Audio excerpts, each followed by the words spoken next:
Description میں میں اپنا لنک دوں گا ایمو کا.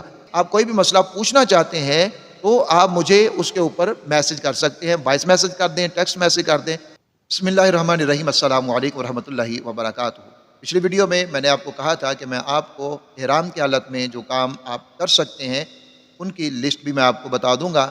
تو اگر آپ نے وہ ویڈیو نہیں دیکھی تو یہ والی ویڈیو ضرور دیکھیے گا، جس میں احرام کی پابندیوں کا میں نے ذکر کیا ہے. احرام کی حالت میں کون سے کام ہیں جو کرنا ایک معتمر کو یا حاجی کو منع ہے.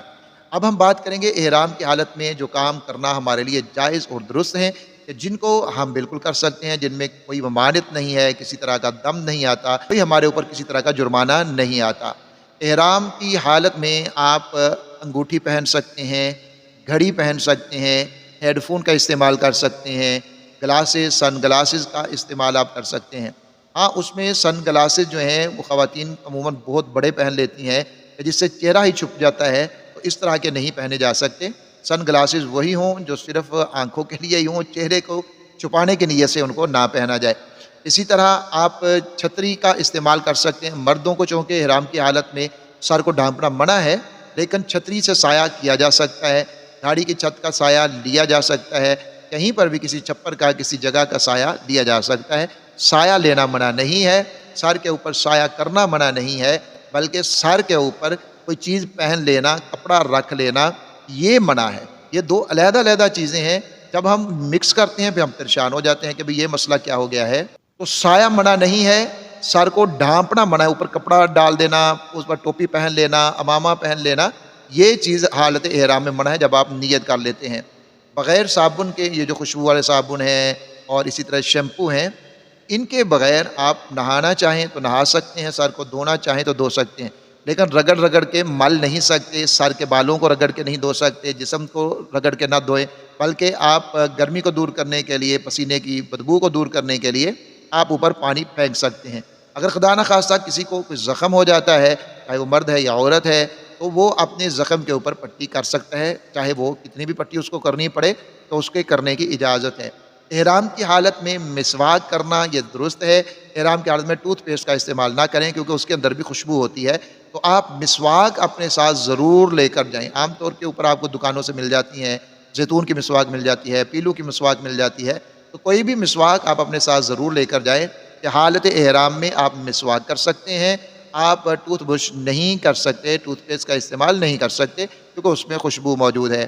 آپ ٹیکا لگا سکتے ہیں، اگر ضرورت ہے آپ کو تو آپ ٹیکا لگوا سکتے ہیں. اگر کسی کو ضرورت پڑ گئی وہ ڈرپ وغیرہ لگوانا چاہے تو وہ بھی لگوا سکتا ہے. انسانی تقاضے جتنے بھی ہیں ان سے احرام پر کوئی اثر نہیں پڑتا. پیشاب پخانہ، ہوا کا خارج ہونا، ان سے احرام کے اوپر کوئی بھی اثر نہیں پڑتا. وضو کے اوپر اثر پڑتا ہے کہ آپ کو وضو دوبارہ کرنا ہے، احرام اس سے نہیں ٹوٹتا، نہ احرام کے اوپر اثر پڑتا ہے. پھل آپ کوئی بھی استعمال کر سکتے ہیں، کھا سکتے ہیں. جس پھل کے اندر خوشبو چاہے جتنی بھی موجود ہو، آپ اس پھل کو کھا ضرور سکتے ہیں. کاندھے کے اوپر آپ اپنا بیگ لٹکا سکتے ہیں، گلے میں آپ بیگ لٹکا سکتے ہیں، اس سے کوئی ممانعت نہیں ہے. ہاں، سر کے اوپر کوئی ایسا تھیلا وغیرہ آپ نہ اٹھائیں کہ جس سے سر جو ہے وہ زیادہ تر حصہ جو ہے اس کا اس سے ڈھک جائے. ایسا تھیلا آپ سر کے اوپر نہ رکھیں. البتہ اپنے کندھے کے اوپر، اپنے گلے میں جو بیگ لٹکائے جاتے ہیں ان کی کوئی بھی ممانعت نہیں ہے. موذی جانور اگر کوئی ہے، سانپ بچھو ہے، اس طرح کا جو کوئی نقصان پہنچا سکتا ہے تو اس کو حالت احرام میں مارا جا سکتا ہے. میں نے پچھلی ویڈیو میں یہ بات بتائی تھی کہ آپ شکار نہیں کر سکتے، تو یہ شکار میں نہیں آتا، تو اس کو آپ مار سکتے ہیں. بغیر خوشبو والا آپ کے پاس ٹیشو پیپر ہے یا کوئی کپڑا ہے، رومال ہے، تولیہ ہے، اس سے آپ اپنے چہرے کو خشک کرنا چاہتے ہیں، پسینے کو خشک کرنا چاہتے ہیں، صاف کرنا چاہتے ہیں، آپ بالکل کر سکتے ہیں. مرد حضرات بھی اپنی چادروں کو تبدیل کر سکتے ہیں، جو احرام کی چادریں انہوں نے پہن رکھی ہیں. عورتیں جو ہیں وہ اپنے لباس کو تبدیل کر سکتی ہیں، اس میں کسی طرح کی کوئی بھی ممانعت نہیں ہے. حالت احرام میں آپ کو نیند ہے، آپ نے سونا ہے، آرام کرنا ہے، آپ بالکل سو سکتے ہیں، آپ آرام کر سکتے ہیں. لیکن یہ ہے کہ مرد جو ہے وہ اپنے سر کو نہ ڈھانپے، عورت جو ہے اپنے چہرے کے اوپر کپڑا نہ ڈالے یا لحاف وغیرہ چہرے کے اوپر نہ کر لے، بلکہ چہرے کو کھلا رکھے. اور مرد جو ہیں وہ اپنے سر کو کھلا رکھے، اور اس طرح اگر وہ آرام کرنا چاہیں تو وہ آرام کر سکتے ہیں. اس میں کسی طرح کی کوئی بھی ممانعت نہیں ہے. احرام کی حالت میں آپ جتنا چاہیں آرام کر سکتے ہیں، یہ آپ کے لیے لازمی نہیں ہے کہ جب آپ نے وہاں پر پہنچنا ہے اور وہاں پر پہنچ کر سب سے پہلے عمرہ کرنا، جیسا کہ عام طور کے اوپر لوگوں کے اندر یہ بات مشہور ہے، تو یہ غلط بات ہے۔ آپ وہاں پر جا کر اگر آرام کرنا چاہیں تو آپ آرام کر سکتے ہیں، آپ عمرہ کرنا چاہیں تو آپ عمرہ کر سکتے ہیں، دونوں چیزوں کی آپ کو اجازت ہے۔ بلکہ جب آپ لمبے سفر سے وہاں پر جاتے ہیں تو آپ کے لیے بہتر یہی ہے کہ آپ وہاں پر جا کر فوری طور کے اوپر عمرہ نہ کریں، بلکہ کچھ دیر آپ آرام کر لیں۔ آرام کرنے کے بعد جب آپ بالکل فریش ہو جائیں، تازہ دم ہو جائیں، اس کے بعد آپ عمرہ کے لیے چلے جائیں، تاکہ آپ جو مناسک ہیں ان کو آرام کے ساتھ، تسلی کے ساتھ آپ ان کو ادا کر سکیں۔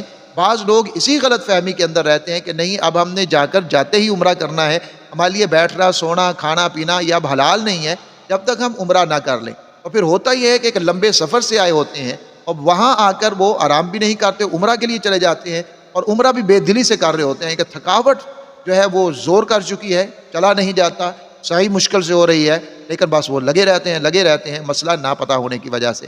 تو اس لیے یہ بالکل درست اعمال میں سے ہے کہ آپ احرام کی حالت میں سونا چاہیں، جتنا بھی آپ سونا چاہیں۔ آپ صبح وہاں پہنچتے ہیں اور آپ چاہتے ہیں ہم رات کو عمرہ کریں، کوئی ممانعت نہیں ہے، بس آپ کے لیے اتنا ہی ہے کہ آپ نے جو احرام کی پابندیاں ہیں ان کا خیال رکھنا ہے بس، اور کوئی آپ کے لیے ممانعت نہیں ہے وہاں پر کہ نہیں اب آپ کے لیے آرام کرنا بالکل منع ہو گیا ہے۔ اگر آرام کرنا منع ہو جائے تو حاجی جو ہیں وہ 8 ذی الحج کو احرام باندھ لیتے ہیں، 8، 9، 10 کو انہوں نے احرام کھولنا ہوتا ہے۔ وہ بیچارے تو اتنے دن جو ہیں وہ کیسے بغیر آرام کے گزار سکتے ہیں، ہے نا سوچنے کی بات۔ وہ بھی تو احرام ہے اور یہ بھی عمرہ کا بھی احرام ہے، حج کا بھی احرام ہے، پابندیاں دونوں کی سیم ہیں، ان میں پابندیوں میں کوئی فرق نہیں ہے کہ احرام کی پابندیاں یعنی حج کے لیے جو باندھا گیا اس کی اور ہیں، جو عمرہ کے لیے احرام ہے اس کی پابندیاں اور ہیں، دونوں میں کوئی فرق نہیں ہے، بلکہ سیم ہے دونوں۔ احرام کی پابندیاں بھی وہی ہیں اور جو حج کے لیے باندھا گیا اور عمرہ کے لیے جو احرام باندھا گیا اس کی پابندیاں بھی وہی ہیں، دونوں میں کوئی فرق نہیں ہے۔ تو اس لیے بالکل پریشان نہ ہوا کریں۔ ڈسکرپشن میں اپنا لنک دوں گا ایمو کا، آپ اس کے اوپر کوئی بھی مسئلہ ہے، اگر آپ وہاں پر گئے ہیں، آپ کوئی بھی مسئلہ پوچھنا چاہتے ہیں تو آپ مجھے اس کے اوپر میسج کر سکتے ہیں، وائس میسج کر دیں، ٹیکسٹ میسج کر دیں، لیکن پلیز خدا کے لیے کال مت کیجیے گا۔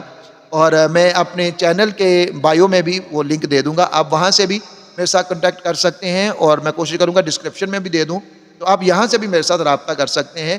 کوئی بھی مسئلہ آپ حج کے متعلقہ، عمرہ کے متعلقہ آپ پوچھنا چاہتے ہیں تو انشاءاللہ تعالی میں آپ کو جواب دوں گا۔ اور مجھے بہت زیادہ خوشی ہوتی ہے اس بات کی جب بہت سارے مسلمان بھائی اور بہنیں جب مجھے میسج کرتے ہیں یا وہ کمنٹ میں آ کر مجھے بتاتے ہیں کہ ہم نے آپ کی ویڈیو دیکھی اور ہمارے لیے یہ سہولت ہو گئی اور ہمیں بہت آسانی ہوئی، یا وہاں پر جا کر اگر کوئی بندہ مجھے پوچھے کہ یہ کام میں کس طرح سے کروں، یہ عمل مجھے کس طرح سے کرنا چاہیے، یقین مانیے میں کوئی دکھلاوے کی بات نہیں کر رہا ہوں، مجھے اتنی خوشی ہوتی ہے اس بات کی، اتنی خوشی کہ یار ایک بندہ جو ضیوف الرحمان میں سے ہے، اللہ کے مہمانوں میں شامل ہے، وہ بندہ وہاں پر جا کر مجھے یاد کر رہا ہے اور مجھ سے بات پوچھ رہا ہے، مجھ سے مسئلہ پوچھ رہا ہے، تو مجھے اس بات کی انتہائی خوشی ہوتی ہے۔ اور مجھے سب سے زیادہ خوشی ہی اس بات کی ہے کہ آپ وہاں پر جا کر مجھے اگر کوئی بات پوچھیں اور میں اس کا آپ کو انشاءاللہ تعالی کوشش یہ کروں گا کہ بھرپور جواب دوں، اور جو ہو سکتا ہے میں آپ کی خدمت کروں گا انشاءاللہ تعالی۔ تو آپ میرے ساتھ رابطہ کرنا چاہیں تو وہ کر سکتے ہیں۔ اپنا بہت سارا خیال رکھیے گا۔ اللہ رب العزت میرا آپ کا ہم سب کا حامی و ناصر ہو، ہماری تمام تر ضروریات حاجات کو اللہ رب العزت اپنے غیب کے خزانوں سے ہمیشہ پورا فرماتا رہے، آمین یا رب العالمین۔